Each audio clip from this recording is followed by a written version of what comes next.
So this is the middle of the figure, which is right here, the great trochanter, the big bone at the top of the leg. Okay. So I'm going to, let me see, for this one, I think what I'm going to do is orient my peanut this way.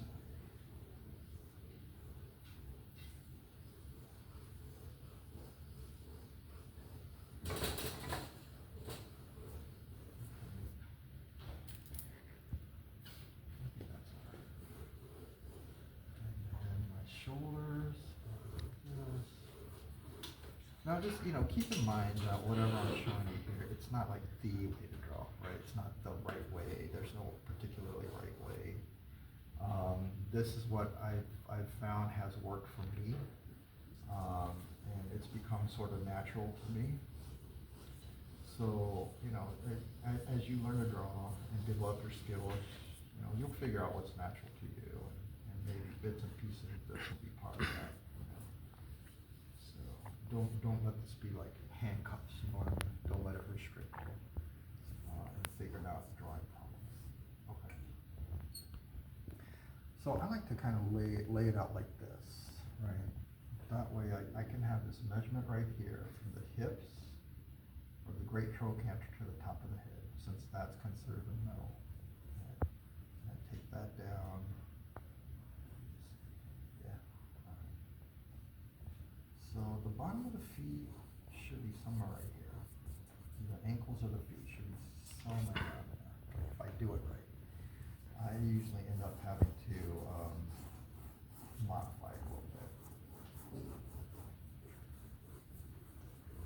So if I'm making one of the figures a little longer, better than modify the legs a little longer. Yeah, especially in comics they do that a lot. Yeah, they elongate the legs. Just to make them more Yeah, picture, right. superheroes. Yeah, superhero stuff. Yeah. Something like this. Okay.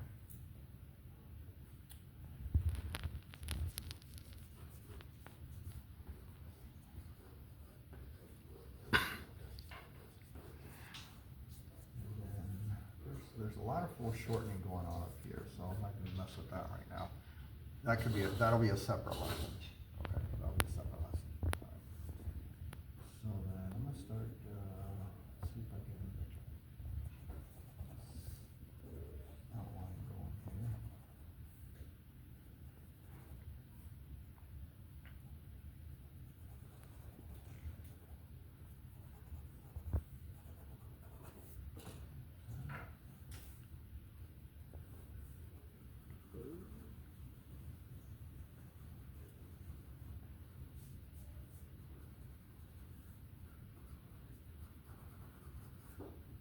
So I like to start with straight lines. But there is another technique where I just use curves, arcs, and I can show you that.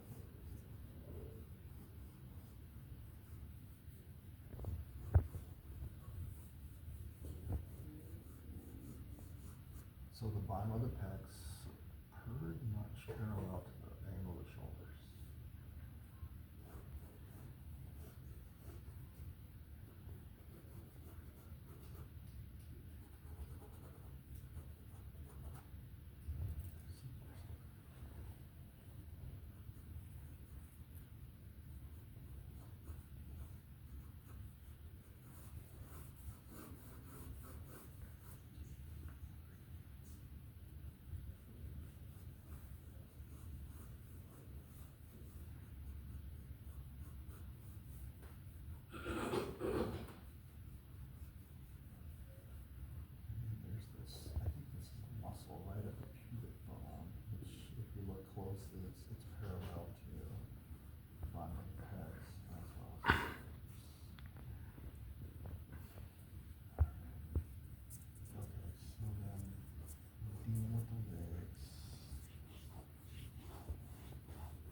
I got my figure laid out. I think it's looking pretty good. You know, it's a nice composition, right? I don't have too much dead space up here or too little dead space. Same here, it's nice and balanced. I think with these, this arm kind of bending out that way kind of activates this space here. And then if I end up drawing this arm, it'll kind of activate this space here. Okay, so I think that's a pretty decent composition.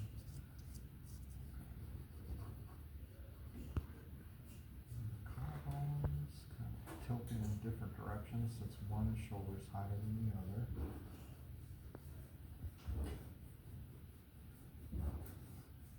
Looks like I might have to readjust my head a little bit.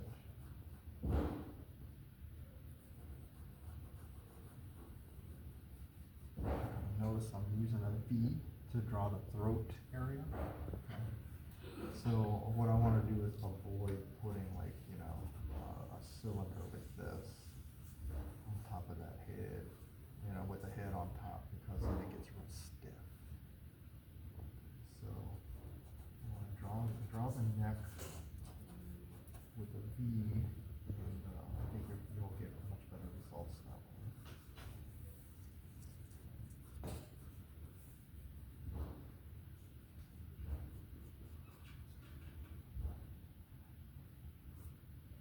So just kind of keeping it light. Even this, for me, it's a little bit dark. I should, if I was paying attention, I would draw just a little lighter. What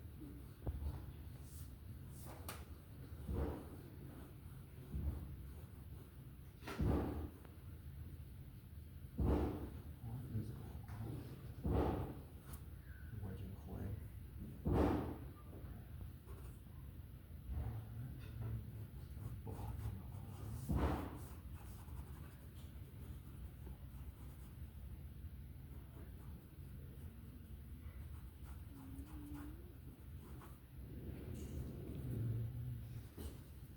So the arm is just kind of a rectangular shape. You see that there's this V shape here that folds into the elbow. I'm going to use this cone shape for the forearm.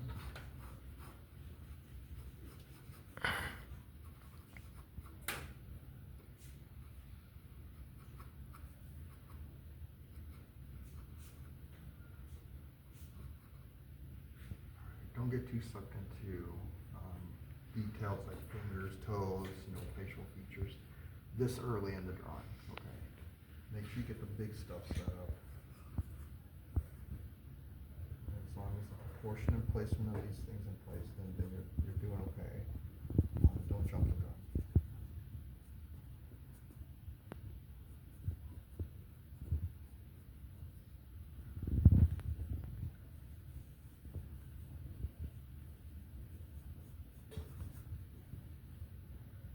You see, I'm just kind of slowly developing, right? Just kind of slowly developing. I'm not rushing it. The most difficult thing for me is clearing my head, right? Because I'm so obsessed with the product. I want this to be such a beautiful drawing, you know? So I kind of have to just kind of clear my head of that kind of stuff, those kinds of thoughts, and concentrate on observing.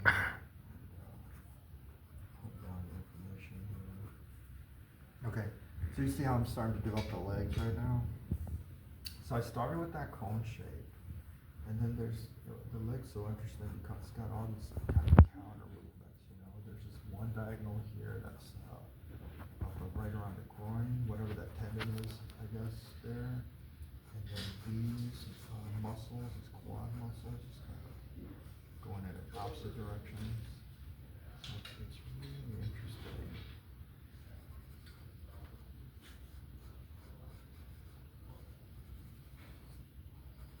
Might have to modify the length of my lower leg.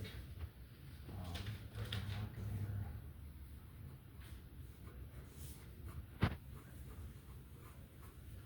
And what's cool is a lot of times these outlines become contour lines.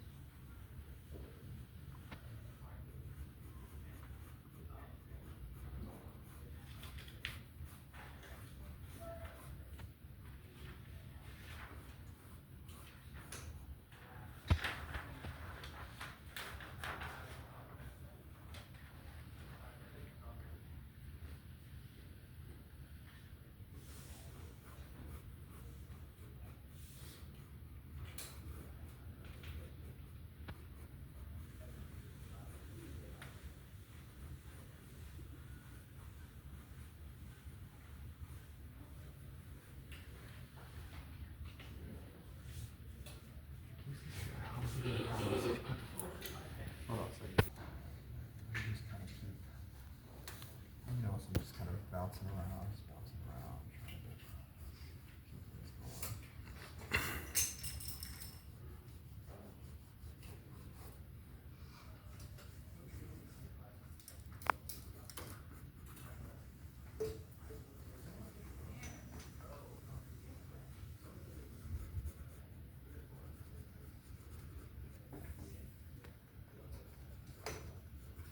So areas like this, you notice the angles, right? It may feel like you're exaggerating too much, but try it out. Chances are it'll work. Like really articulate those angles.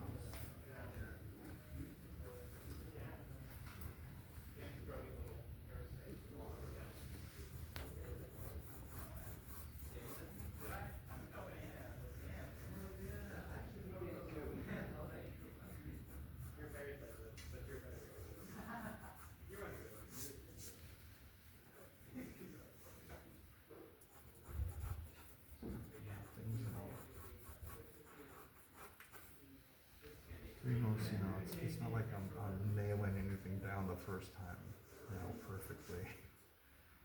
I'm just kind of mapping things out, setting myself up to nail down some information later.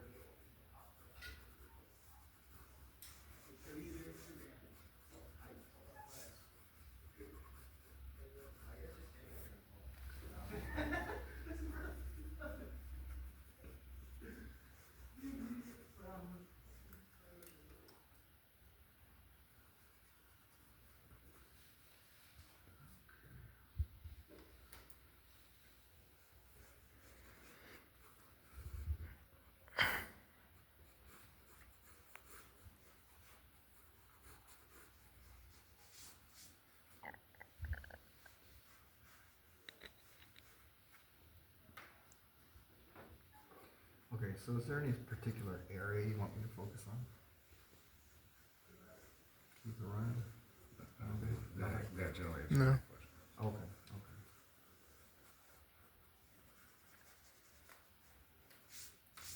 Okay, so let me try this area right here.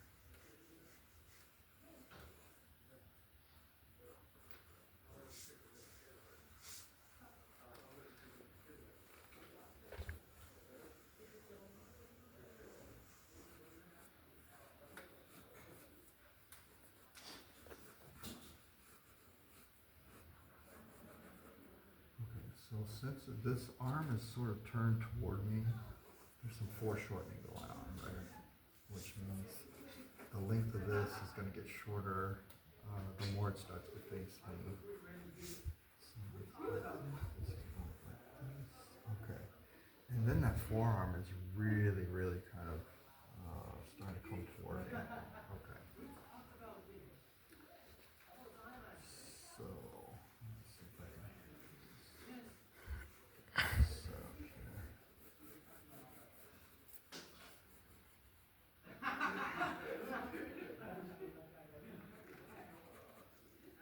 Hey Sam. So let me see if I can figure this foreshortened forearm out. Okay. So when I'm doing foreshortening, I think in terms of layers, like one layer in front of the other. Okay. So here's the widest part of the forearm where it connects into the rest of the arm. I'm going to put an oval there, and then I'm going to try to identify where the wrist is in relationship to that. So I think the wrist is somewhere out here. So I'm going to put another oval like that. And you notice the tilt, because I'm noticing that the wrist is tilted at that angle right here. Okay. So let me see if I connect those, hopefully something's going to happen here.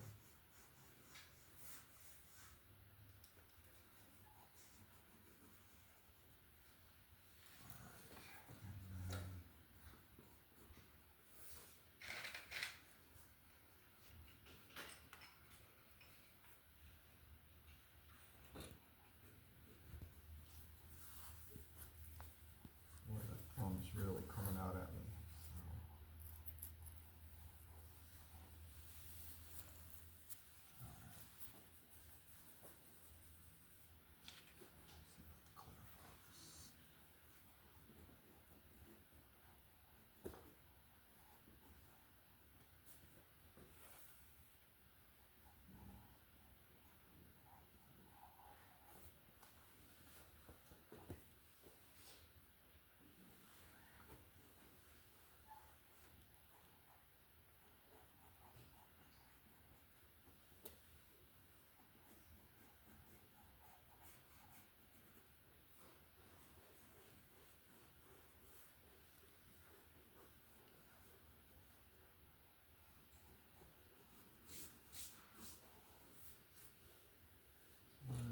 foreshorten the arm.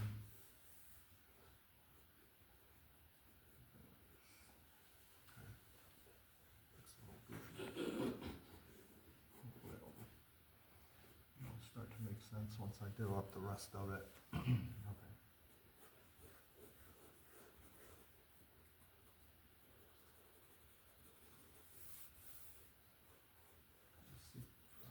So at this stage, I'm just really tweaking and defining.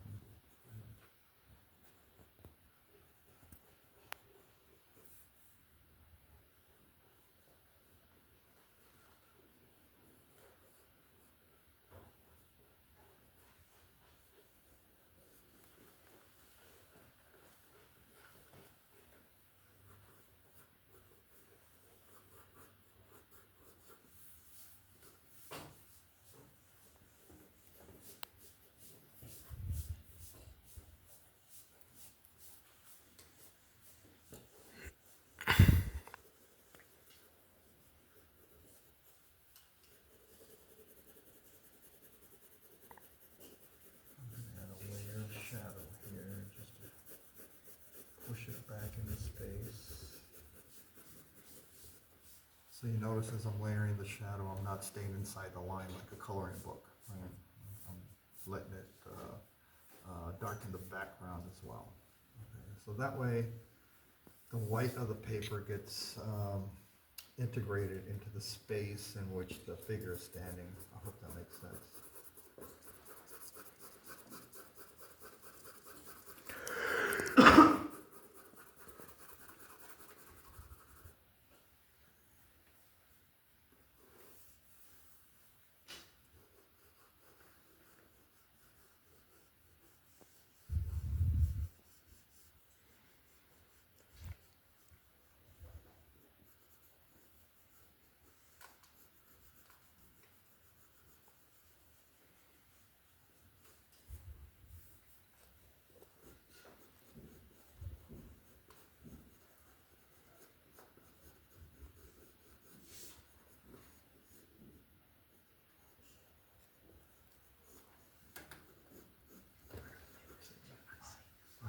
Hey, send me an email, okay? Send me an update.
keep going?